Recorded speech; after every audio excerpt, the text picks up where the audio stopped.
Welcome to What? Series 12 and number 15, and we're going to look at two tough issues today.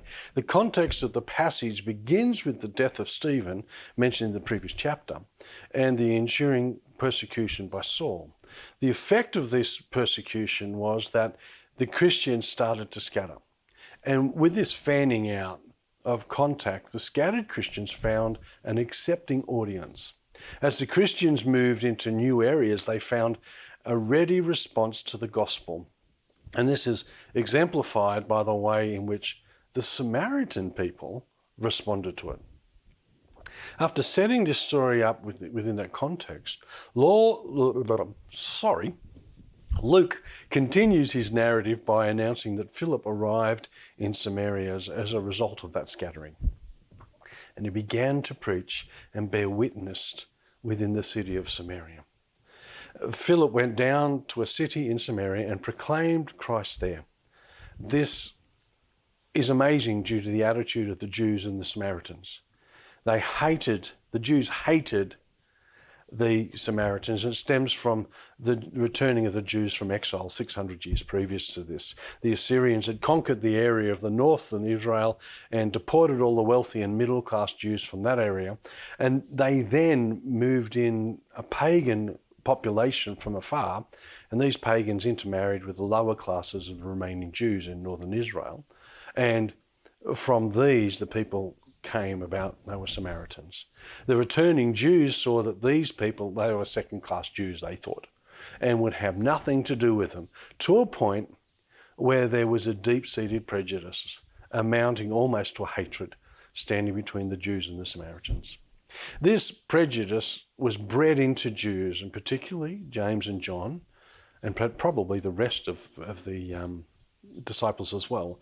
To those early Jewish Christians, including Philip, it must have been astonishing that the Samaritans listened, let alone accepted the message from a Jew. Philip, we assume, was one of the men chosen to serve the church in practical ways when the issue of the Hellenistic widows arose in Acts chapter 6, which we've talked about. And he was one of those forced to flee the persecution mentioned at the beginning of this chapter, which is why he's in Samaria. Exactly in which town or city? Well, we're not sure. The importance of the fact that it is in Samaria is what is paramount. Luke is emphasizing the activity, not the place. The activity being the proclamation of Jesus, the Messiah. The recorded account is about the response to the proclamation. And it says in verse 6, when the crowds heard Philip and saw the miraculous signs he did, they all paid close attention to what he said. With shrieks, evil spirits came out of many, and many paralytics and cripples were healed. So there's great joy in the city. There appears to have been an eagerness, an acceptance to Philip's message, resulting in a spiritual revival.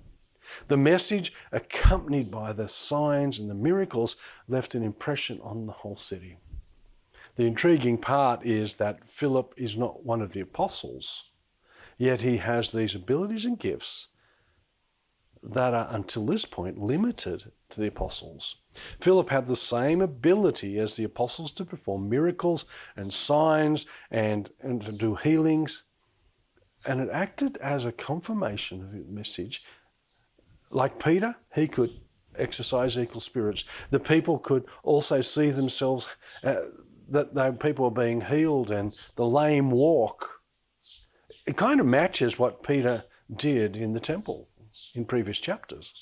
From this, we can see that the spread of the message about Jesus is not only the domain of the apostles, but it's the domain of people who call themselves Christian, followers of Jesus. This, coupled with the ever-expanding number of people who came to know about the Lord, is one of the main themes throughout the book of Acts.